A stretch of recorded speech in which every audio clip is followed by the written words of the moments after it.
primeiramente, eu gostaria de agradecer a oportunidade de estar aqui apresentando para vocês uma aula que para mim é tão importante, né? Trabalhar com a reabilitação cognitiva. Bom, então, sabemos que a maioria dos AVCs, eles resultam em algum tipo de alteração a nível cognitivo, que tudo isso vai depender de qual área realmente foi lesionada. Então, por conta disso, né, por saber que nosso cérebro, ele recruta diversas áreas e coordena diversas funções, isso tudo pode ter um comprometimento no desempenho funcional do paciente. No entanto, existem algumas especializações funcionais no nosso cérebro, que são chamadas as nossas funções cognitivas, que ela tem um papel super importante em determinadas áreas dos nossos desempenhos. E após um AVC, podemos observar alterações em vários domínios cognitivos e que se podem associar a uma diminuição da funcionalidade do paciente, ou seja, dificuldade para realizar suas atividades de vida diária, atividades instrumentais, atividades de lazer, socialização e entre outras. Mas o que é cognição? A gente está falando sobre o processo cognitivo, as diversas funções cognitivas, mas o que é a cognição? A cognição é um conjunto de atividades e processos pelos quais um organismo adquire informações e desenvolve conhecimentos. São mecanismos mentais que agem sobre a informação sensorial. Então, os nossos 5 sentidos, que são o paladar, a audição, o tato, o olfato e a audição, que vai buscar a sua interpretação, classificação e organização. E se fosse para eu definir em apenas uma palavra o que é cognição, eu diria que cognição é o processo de conhecer. Então, é conhecer o que está à sua volta, o que faz sentido à sua vida. Nosso sistema cognitivo, ele tem muitas funções, e dentre elas é interpretar, perceber o sentido e compreender os aspectos significativos da sua experiência pessoal, que a partir disso a gente cria símbolos, significados e subjetivos. Além disso, a parte de interpretações, né, a parte de processar essas interpretações, que é o pensar, nós realizamos através das tarefas cognitivas. Então, como identificar metas, avaliar procedimentos alternativos. O aprendizado, o reconhecimento, a memória e a atenção fazem parte do nosso sistema cognitivo. Então, é a partir daí que a gente vai buscar compreender as informações que o nosso ambiente traz para desempenhar determinada atividade ou tarefa. Agora, eu vou trazer para vocês as principais funções cognitivas.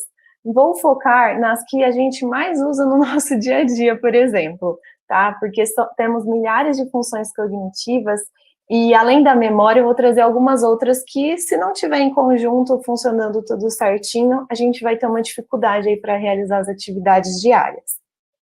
Então, a atenção é um mecanismo pelo qual o nosso sistema nervoso central se prepara para processar os estímulos e determinar o que processar e até que ponto deve ser processado. E dentro da atenção, nós temos 3 subtipos, que nós temos a atenção sustentada, que é a capacidade de se manter focado e atento a tarefas que está sendo executada. A atenção seletiva, que é a capacidade de manter o foco, apesar de entradas sensoriais, também conhecida como as distrações. Por exemplo, eu estou dando aula aqui para vocês e, de repente, alguém abre a porta aqui para mim. Será que a minha atenção seletiva vai estar ok? Aí é que a gente vai perceber se vai conseguir manter o foco e a atenção aqui. A atenção dividida, que é a capacidade de lembrar informações e manter o foco em algumas coisas enquanto realiza uma tarefa ou outra.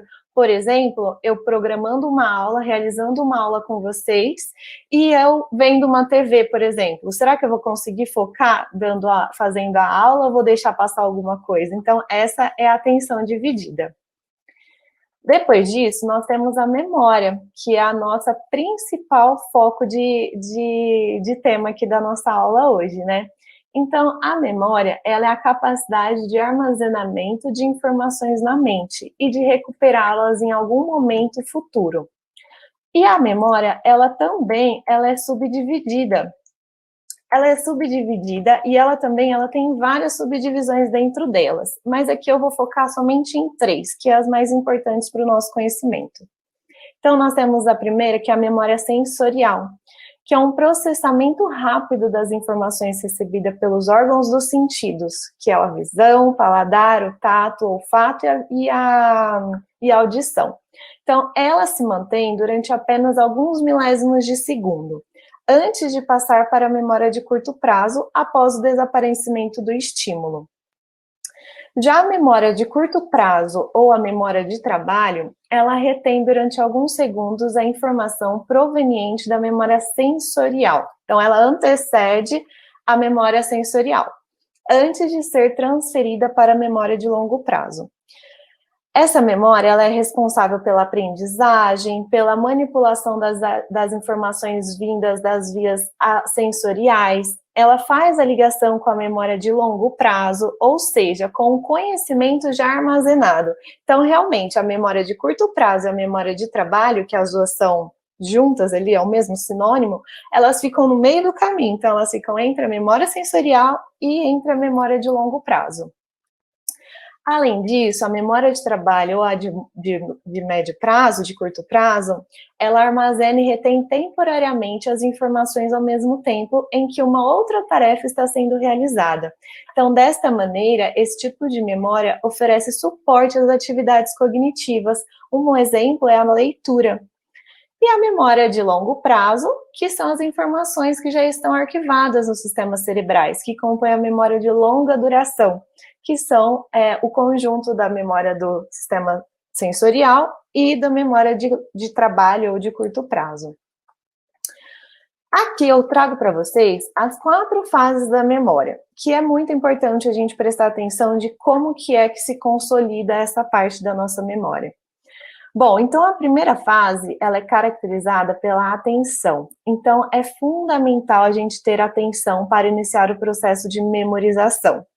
O cérebro, ele tenta se antecipar para adivinhar o que vai acontecer. A segunda fase é a compreensão, que é compreender a informação e entender a lógica, ou seja, as conexões dessas informações. Você tende a memorizar com muito mais facilidade a informação que você entende e não que você decora. Então, podem observar que muitas pessoas têm a facilidade de guardar algumas tarefas, questões relacionadas a estudos, quando faz resumo, porque você entende o que você está estudando. Então, aí sim você tem a consolidação dessa memória. Terceira fase é o armazenamento. Através de internet, livros, jornais e novas ferramentas de comunicação que trazem mais informações para o nosso cérebro. Mas o homem, nós, sempre vamos ter muito mais informações no mundo do que o que o nosso cérebro consegue armazenar. E o quarto, que é a recuperação, que o nosso cérebro ele vai hierarquizar as informações. E a recuperação é a maior prova disso. Então, por exemplo, você associar algo que você realmente precisa lembrar, memorizar, com associações como cor, cheiro e som. Isso tudo dá pistas para o nosso sistema cognitivo para que ele consiga fazer a recuperação dessa lembrança. Pensando nessas 4 fases da memória, a gente consegue entender como vai se caracterizar a nossa reabilitação cognitiva. Porém, quando temos alguma deficiência na parte da memória, esse paciente, o seu familiar, ele vai começar a ter muita dificuldade em adquirir ou evocar informações recentes. Vai ser muito difícil ele armazenar tudo isso. Vai sempre estar perguntando as mesmas coisas ou assuntos. Vai apresentar esquecimento de eventos, de compromissos ou do lugar onde guardou seus pertences. Por isso é importante a gente sempre tentar fazer com que ele entenda o que você está pedindo para que ele faça, e não que ele decore ou simplesmente passe de uma forma despercebida. Um outro tipo de função que é muito importante eu trazer para vocês é a função executiva. Essas funções executivas, elas se caracterizam como um sistema executivo, que é a capacidade de digerir e regular nossos atos e comportamentos diante do mundo. Então, ela permite a enunciação de objetivos, A criação de planos e organizações das respostas diante de situações inusitadas. Então, é você ter a flexibilidade de resolver algo que acontece ali de cara, sem você esperar. Orientar e regular todas as demais funções cognitivas e compreender os fenômenos de flexibilidade cognitiva e de tomada de decisões. Além disso, o sistema das funções executivas, ela traz a interação e permite, né, a interação com o mundo de forma mais adaptativa, que é fundamental para o direcionamento e regulamentação das várias habilidades que nós temos, como as habilidades intelectuais, emocionais e sociais, como, por exemplo, as atividades instrumentais de vida diária, que é eu poder cozinhar, ir à escola, fazer compras, cuidar das minhas finanças e entre outras atividades.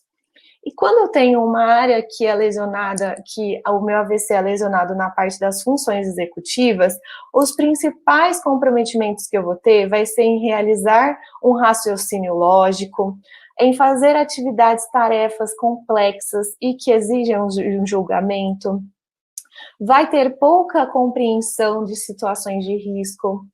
Vamos ter também, o paciente ele vai apresentar uma redução da capacidade de cuidar das finanças, das tomadas de decisões e planejar as atividades complexas ou sequenciais.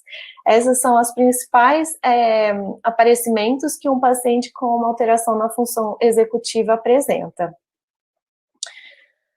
E aí, eu trago também para vocês algumas outras funções cognitivas que quando tem a sua alteração por conta de um AVC. Então, por exemplo, as habilidades visoespaciais. Quando eu tenho esse comprometimento dessa área, o paciente ele vai ter muita dificuldade em reconhecer faces ou objetos comuns, em encontrar objetos no campo visual, vai ter dificuldade para manusear esses objetos, para vestir-se e sem nenhuma deficiência visual motora presente.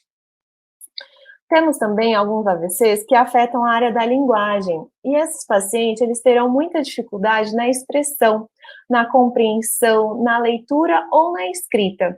Terá dificuldade para encontrar ou compreender palavras, erros, vai apresentar erros ao falar e escrever, poderá trocar as palavras ou fonemas, e ele não vai ter nenhum déficit sensorial ou motor, e tudo isso por conta da área lesionada. Também temos alguns AVCs que comprometem a personalidade ou o comportamento. Então, o paciente vai apresentar mais alterações de humor, mais uma labilidade, uma flutuação de humor.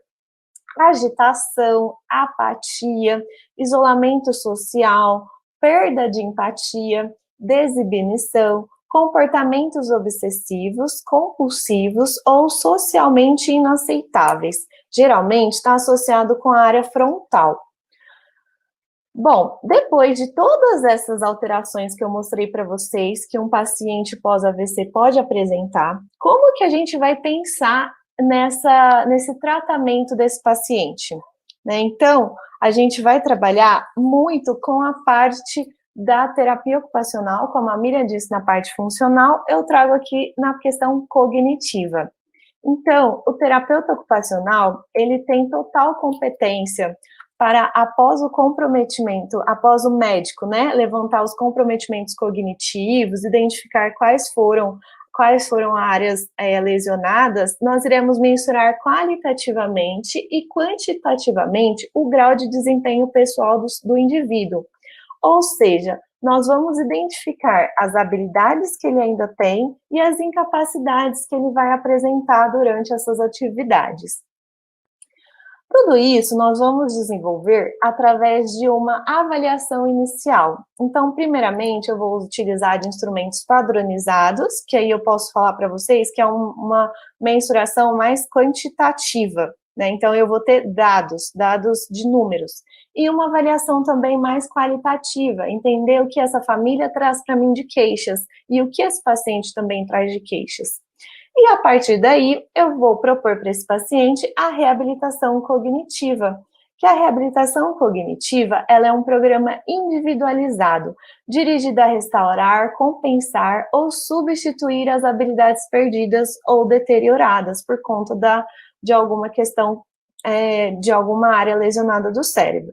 Só que dentro disso tudo, eu preciso ter a família muito presente. A família é o nosso principal fonte é a nossa ponte entre o paciente, a reabilitação e todo o contexto que está acontecendo em volta dele. Pois a família, ela vai estimular esse paciente em casa através das atividades que a gente vai propor para ele, e ela vai trazer o feedback de como está sendo o dia a dia. Então, por isso é importante a família também estar presente na parte da nossa reabilitação.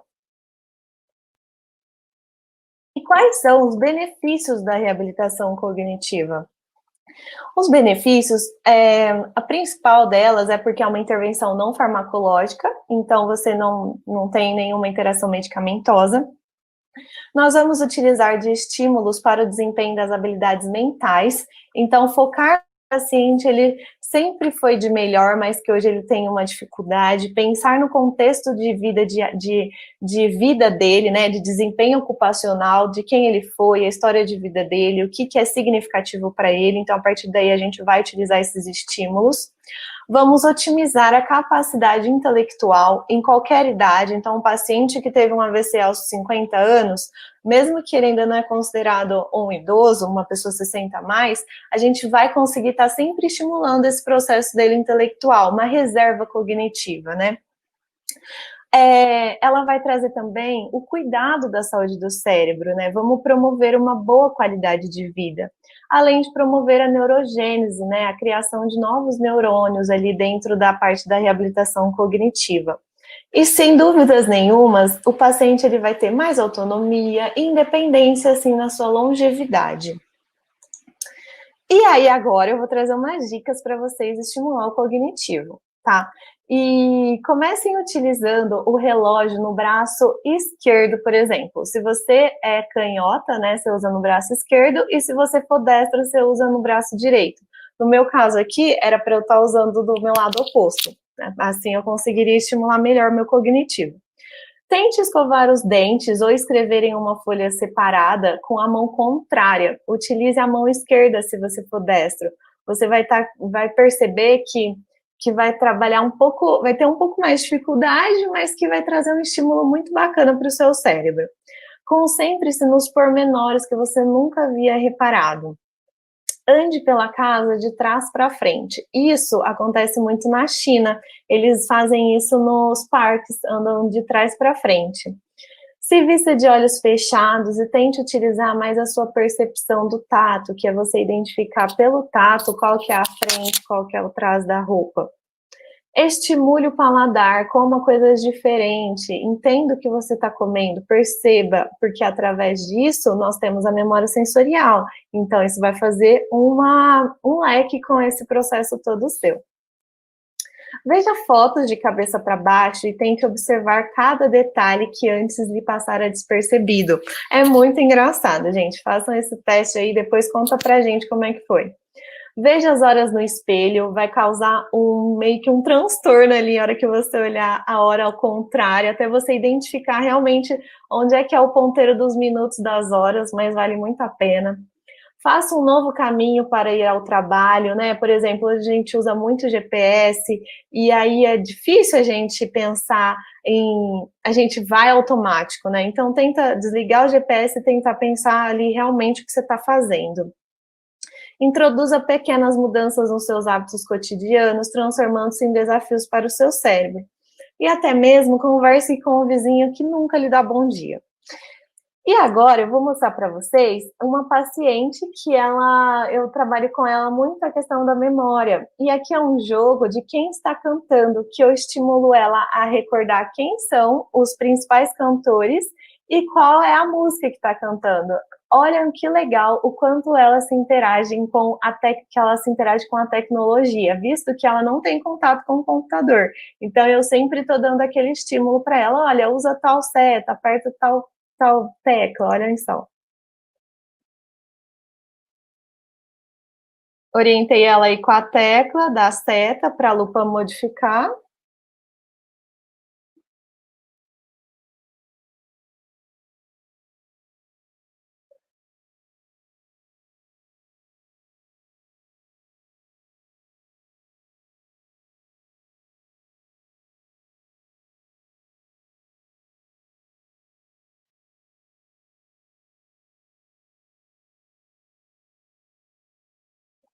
E assim a gente faz de uma sessão de reabilitação cognitiva de uma forma individualizada, que vai trazer realmente para o paciente um sentido para a vida dele, um significado.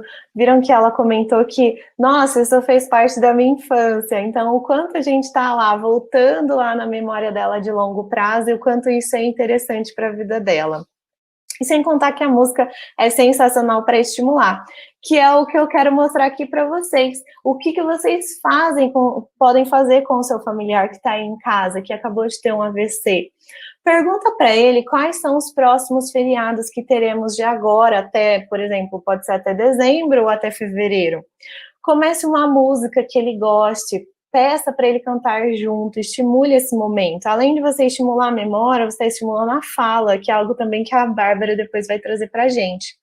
Conte uma boa notícia recente que você acompanhou no jornal ou na televisão. Gente, nós temos um site que chama Só Notícias Boas, que ele é sensacional para você tirar coisas boas de lá. Então a gente vê que o mundo não está perdido. Pergunta para ele frutas, cidades, por exemplo, cor com uma determinada letra. Vamos fazer com a letra A. Então, fale uma fruta com a letra A, uma cidade que começa com a letra A, uma cor com a letra A. Use desses estímulos. Utilize jogos de memórias convencionais, aqueles que a gente compra em mercado mesmo, né, no dia a dia. Mas tente não utilizar aqueles jogos que trazem um pouco de infantilização. Tem muitos pacientes que eles são um pouco resistentes a esse tipo de jogos por ser desenho de criança. Então, se vocês conseguirem utilizar de imagens reais, né, ou até mesmo fazer você mesmo, você pode pegar imagens da internet, imprimir colorido e colocar num papel. E você faz esse jogo da memória com ele de uma forma mais adulta, né, e traz mais sentido para a vida dele. E propagandas. As propagandas antigas vai estimular bastante a parte da questão dele da memória de longo prazo, né, o armazenamento, você vai conseguir trazer para ele. Pega as propagandas de que era da época dele, por exemplo, sei lá, Sadia, Coca-Cola, como é que era antes essas marcas, essas propagandas, e mostra para ele. Ô pai, qual que é essa propaganda aqui? E pergunta, que legal, né, isso mesmo, e tenta conversar sobre isso, resgatar algumas coisas lá de trás. Outra coisa legal, além da propaganda, é você utilizar de objetos que fizeram parte da vida dele, né? Pega na internet fotos de como eram os ferros antigos, o fogão a lenha, e pergunta o nome daqueles objetos para eles. A gente vai estar estimulando a memória, a função executiva, a atenção. Ou seja, gente, essas são algumas dicas que eu trouxe para vocês. Espero ter contribuído aí para a vida de muitas pessoas que estão em casa com o seu familiar. Se tiverem alguma dúvida, entre em contato conosco, estamos à disposição, tá bom? Muito obrigada.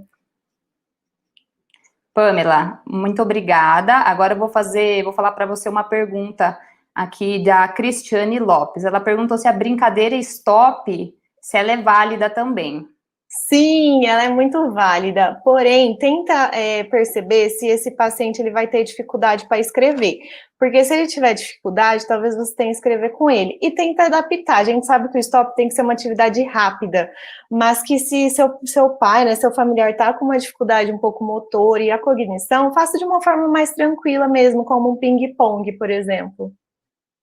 Legal, e daí a Nelly também pediu para você fornecer esse conteúdo para a gente em PDF, se você puder. Então, daí ela já deixou o e-mail dela, então se alguém mais tiver interesse, deixa o e-mail aqui, que a gente envia esse material. Pode ser, combinado. Ok? Muito obrigada, viu, Pamela? Imagina, obrigada a vocês e até mais. Até mais.